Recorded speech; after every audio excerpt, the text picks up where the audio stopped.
Hi friends, welcome to Nahash kitchen. இது வரைக்கும் நம்ம சேனலை சப்ஸ்கிரைப் பண்ணாதவங்க சப்ஸ்கிரைப் பட்டனை ப்ரெஸ் பண்ணுங்கள். அப்படியே பக்கத்தில் இருக்க பெல் ஐக்கானை கிளிக் பண்ணுங்கள். அப்போ தான் நம்ம சேனலோட வீடியோஸை நீங்கள் மிஸ் பண்ணாமல் தான் பார்க்கலாம். வாங்க இப்போ வீடியோக்குள்ளே போகலாம்.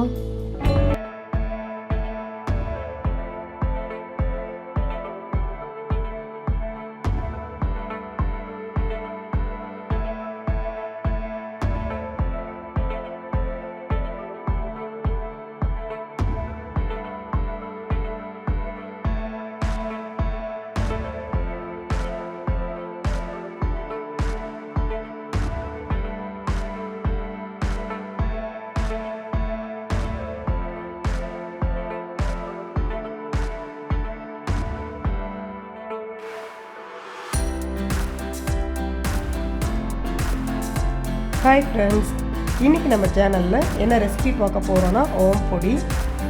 இது ரொம்ப சிம்பிளாக சீக்கிரமாக செய்யக்கூடியது. அது எப்படி பண்ணலாம்னு பார்க்கலாம் வாங்க. இப்போ கடாயை ஸ்டவ்வில் வச்சுட்டேன். இது நல்லா சூடாகட்டும். அதுக்குள்ளே இதுக்கு தேவையான பொருள் என்னென்னு பார்த்துக்கலாம். நம்ம கடலை மாவு, உப்பு, ஓமம் ஒரு டேபிள் ஸ்பூன் எடுத்து வச்சுருக்கேன். இந்த கடலை மாவை நம்ம பெரிய பவுலில் மாற்றிடலாம்.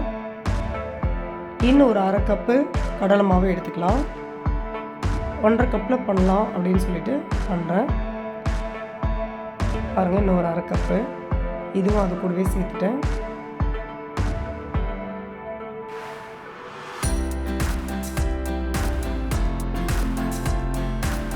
ஒரு கிண்ணத்தில் இந்த ஓமத்தை சேர்த்துட்டு தண்ணி ஊற்றிட்டு அதை ஊற வைக்கிறேன். அந்த ஓமம் நல்லா ஊறிட்டு அந்த ஓமத்தோட வாசனை, அந்த எசன்ஸ்லாம் அந்த தண்ணியில் இறங்கின பிறகு நல்லா ஃபில்டர் பண்ணிவிட்டு மாவு அந்த தண்ணியில் தான் நம்ம பிசைய போகிறோம். சரிங்களா? நல்லா கொஞ்சம் நேரம் ஊறட்டும்.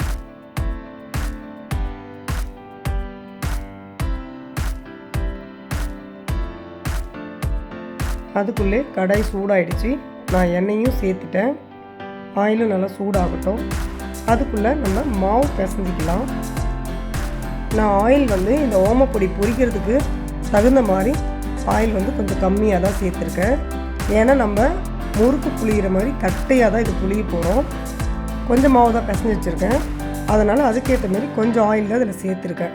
அது மாதிரி நீங்கள் சமையலுக்கு ஏற்ற மாதிரி எண்ணெய் கூட குறைய பண்ணிக்கிங்க. அடிக்கடி ஹீட் பண்ணி நம்ம சமைக்க தேவையில்லை. அப்போனா இப்போது மாவில் இந்த ஓம தண்ணி பாருங்கள், ஃபில்ட்ரு பண்ணி எடுத்திருக்கேன். அது எப்படி கலராக இருக்குது பாருங்கள். இந்த ஓம் பொடி பண்ணுறதுக்கு இந்த ஓமத்தோட தண்ணி தான் நம்ம ஃபில்ட்ரு பண்ணி பிசைகிறோம். சாப்பிடக்குள்ளே நல்லா அந்த ஓமத்தோட வாசனையோடு நல்லாயிருக்கும். இப்போ அந்த தண்ணி கொஞ்சம் கொஞ்சமாக சேர்த்து நான் பிசைகிறேன். நிறைய போட்டு பிசையாதீங்க, கொஞ்சம் கொஞ்சமாக போட்டு பிசைங்க. நமக்கு போதுமானாலும் வந்தால் அந்த தண்ணி நிறுத்திடலாம். நல்லா பிசைஞ்சாச்சு. இப்போது ஆயிலும் நல்லா சூடாயிடுச்சு. இதில் கொஞ்சம் எண்ணெய், சூடான எண்ணெய் எடுத்து அந்த மாவில் ஊற்றிட்டு நல்லா பிசைஞ்சிக்கலாம் மாவை. நான் எடுக்கிற எண்ணெயில் பாதி அளவு தான் சேர்க்குறேன். ஏன்னா மாவு நம்ம 1.5 கப்பு தான் போட்டிருக்கோம். இப்போது இந்த பாதி அளவு எண்ணெய் சேர்த்ததை நல்லா மாவு பிசைஞ்சிக்கலாம். கையில் சுட்டுக்காமல் பார்த்து மெதுவாக பிசைங்க. ஏன்னா நம்ம சுடு எண்ணெய் எடுத்து ஊற்றிருக்கோம். அதனால் எண்ணெய் ஊற்றி பிசைக்குள்ளே பார்த்தீங்கன்னா மாவு நல்லா சாஃப்டாகிடும். உங்களுக்கு அந்த கடாயிலே புளிக்குள்ளே ஈஸியாக புளியலாம் அந்த ஓம பொடி.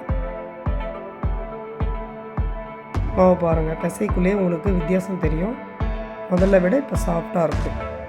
இப்போ இந்த மாவுக்கு தேவையான சால்ட்டு சேர்த்துக்கலாம். உப்பு சேர்த்துட்டேன். இப்போ இதையும் நல்லா பிசைஞ்சிக்கலாம்.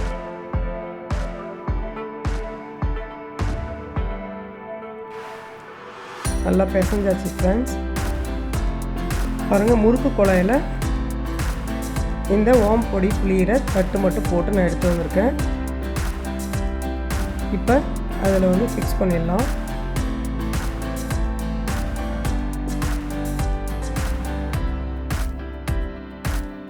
தேவையான அளவு மாவு இதில் சேர்க்குறேன்.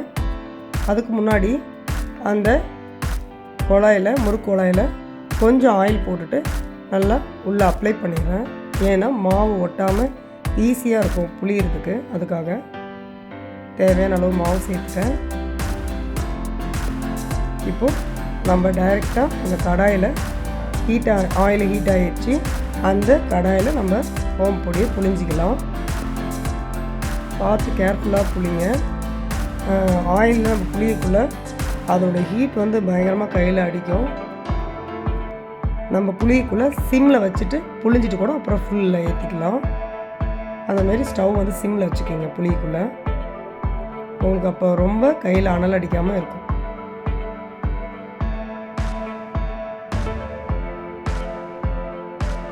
இப்போ ஒரு சைடு நல்லா வெந்துட்டு அந்த நுரை அடங்கிடுச்சு. இப்போ அடுத்த சைடு திருப்பி போட்டுக்கலாம். நான் கரண்டியோட ஒரு ஃபோர்க்கும் வச்சுக்கிட்டேன். ஈஸியாக இருக்குன்றதுனால கரண்டியில் எடுத்துகிட்டு ஃபோர்க்கில் இந்த பக்கம் திருப்புறதுக்காக அதை யூஸ் பண்ணிக்கிறேன். இப்போ பார்த்தீங்கன்னா நமக்கு நல்லா எடுக்கிறதுக்கு ஈஸியாக இருக்கும்.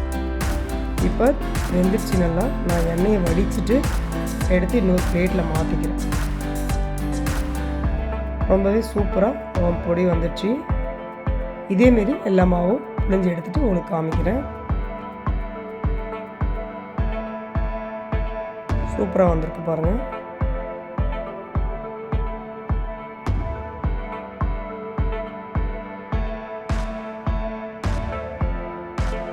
இப்போது எல்லாத்தையும் புளிஞ்சு எடுத்துட்டேன் ஓமப்பொடியெல்லாம். இப்போ லாஸ்ட்டாக ஸ்டவ்வும் ஆஃப் பண்ணிவிட்டு அந்த சூடான எண்ணெயில் கொஞ்சம் கருவேப்பிலையை போட்டு நான் பொரிக்கிறேன்.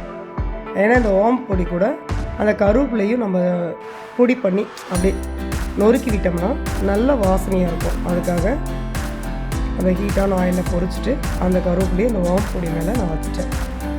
இப்போ பிளேட் பண்ணிட்டேன்.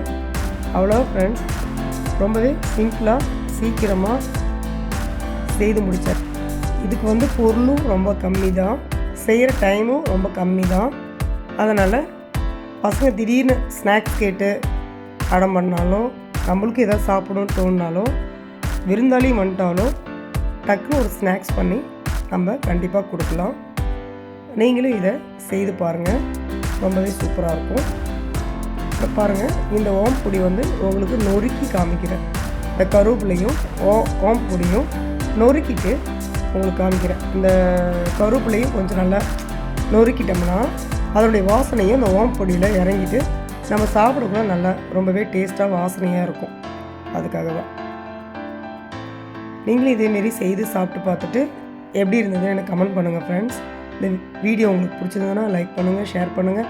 அப்படியே நம்ம சேனலை சப்ஸ்கிரைப் பண்ணுங்கள் ஃப்ரெண்ட்ஸ். இன்னொரு வீடியோவில் பார்க்கலாம். பாய்.